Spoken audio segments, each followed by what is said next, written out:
এই কারণে তাকে এই স্পেশাল সাজা দেওয়া হয়েছে। এরপরে আরেকটু সামনে যাবে,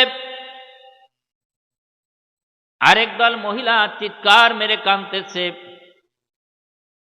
আর একটা ফেরেশতা তাকে ধাওয়া করতেছে, আর ওই মহিলা এত জোরে চিৎকার মারতেছে শিমাল হইতে জুনুব পর্যন্ত তার আওয়াজ শোনা যায়।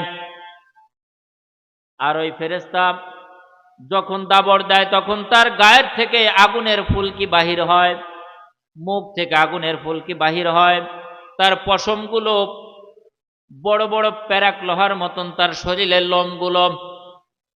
ওই মহিলা হয়রান হয়ে পড়ে যাবে। এরপরে ওই মহিলাকে জড়িয়ে ধরবে, জড়িয়ে ধরার সঙ্গে সঙ্গে ওই মহিলার পেটে বাচ্চা হবে। ওই বাচ্চাটা হবে আগুনের বাচ্চা। কিসের বাচ্চা? আগুনের বাচ্চা। 70,000 ফেরেশতা ওই বাচ্চাটা যখন ডেলিভারি হবে, সাধারণত ডেলিভারি হয় মাথা আগে আসে, কি আগে আসে? কিন্তু ওইটার পাও আগে আসবে। 70,000 ফেরেশতা পাও ধরে টানাটানি করবে, তারপরেও বাচ্চা খালাস হবে না।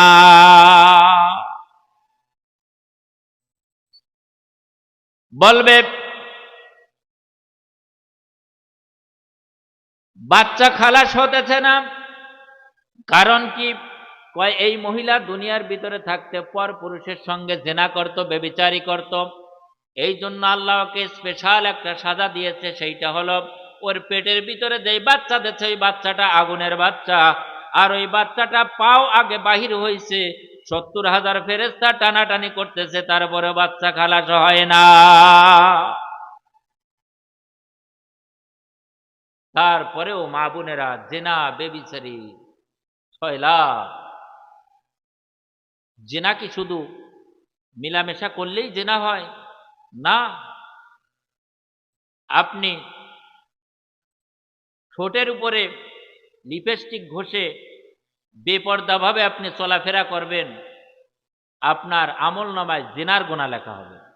8টার সময় বাহির হইছেন, 10টার সময় বাসায় আসছেন, এই যে মাঝখানে ঘন্টাকে ঘন্টা কেটে গেছে, আপনার আমলনামায় কোনো নেকি হয় নাই, আপনার আমলনামায় জিনার গুনাহ লেখা হয়েছে।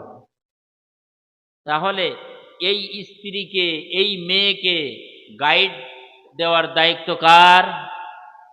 কথা বলে না, কার? মা বাবার। বাপ যদি গাইড যদি না দিতে পারে, কাল কিয়ামতের মাঠে এই বাপকে